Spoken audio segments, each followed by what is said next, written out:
আমরা একটা নতুন দল হিসাবে আমাদের তো একটা ফাংশন করার মতন একটা সময় স্পেস আমাদের আসলে আমরা অতটা সময় পাইও নাই। তারপর আমরা যতটুকু পেরেছি আমরা জেলা জেলা বিভিন্ন জায়গায় আমরা গিয়ে মানুষের কাছে আমাদের কথাগুলো বলার চেষ্টা করেছি। ফ্যাক্ট কি? ফ্যাক্ট হচ্ছে যে ইন দি মেইন টাইম আমরা একটা নতুন গণঅভ্যুত্থানের রিপ্রেজেন্টেশনের একটা দল হিসাবে আমরা যেটা করেছি সেটা হচ্ছে যে আমরা সবার সাথে বসেছি, সবার সাথে আমরা আলাপ আলোচনা করেছি।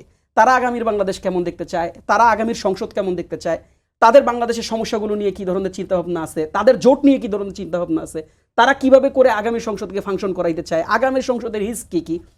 ইভেনচুয়ালি ফ্যাসিবাদ পক্ষ যে ধরনের ষড়যন্ত্র বহির্বিশ্বের বিভিন্ন শক্তিকে নিয়ে যে ধরনের ষড়যন্ত্র করছে সেগুলো ট্যাকেল আমরা কিভাবে একত্রে করতে পারি। কাজেই দেখেন এটা মাল্টি ডাইমেনশনাল ডিসকাশন, কিন্তু এটা সিঙ্গেল ফোকাস কোনো ডিসকাশন না। আমরা এই ডিসকাশনগুলো করছি। ইভেনচুয়ালি আমি আপনাকে বলতেই পারি অস্বাভাবিক কিছু না, আমরা হয়তো আজকেও কারোর সাথে ডিসকাশন করতে পারি, কালকেও কারোর সাথে ডিসকাশন করতে পারি।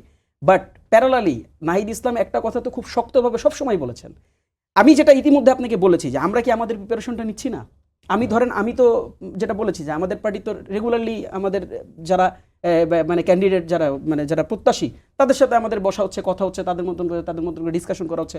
আমরা মানুষের কাছে যাচ্ছি, হান্নান মাসুদ বলেন, যেটা এর আগে আমি বলেছি, আমাদের যারা প্রার্থীরা আছে তারা মানুষের কাছে গিয়ে তারা অ্যাপিল করতেছে, তারা আমাদের পার্টির জন্য, শাপলাকলির জন্য, তাদের প্রার্থিতার জন্য তারা মানুষের কাছে হাতে পায়ে ধরতেছে, কথা বলতেছে। তা কাজেই দেখেন এটা আমার কাছে মনে হয় যে এই যে গতকালকে কোন একটা শোতে ছিলাম, সেখানে টাইটেল করা হয়েছে যে এনসিপির মন বোঝা বড় দায়। তা ব্যাপারটা এত কঠিন না, ব্যাপারটা এত কঠিন না, আর ব্যাপারটা এত মানে আমার কাছে মনে হয় ব্যাপারটা এত জটিলও। In fact what I can say সেটা হচ্ছে যে এগুলো খুবই স্বাভাবিক প্রক্রিয়া এবং খুব স্বাভাবিকভাবে এগুলো এগোবে। যদি কোনো ধরনের ডেভেলপমেন্ট থাকে না আমরাই ডিসক্লোজার দিব, এটাও নাহিদ ইসলাম বলেছে যদি কোনো ধরনের ডেভেলপমেন্ট থাকে আমরা এটা একদম ওপেন ডিসকাস করে আমরা ওপেনলি ঘোষণা দিয়ে আমরা সেটা করব।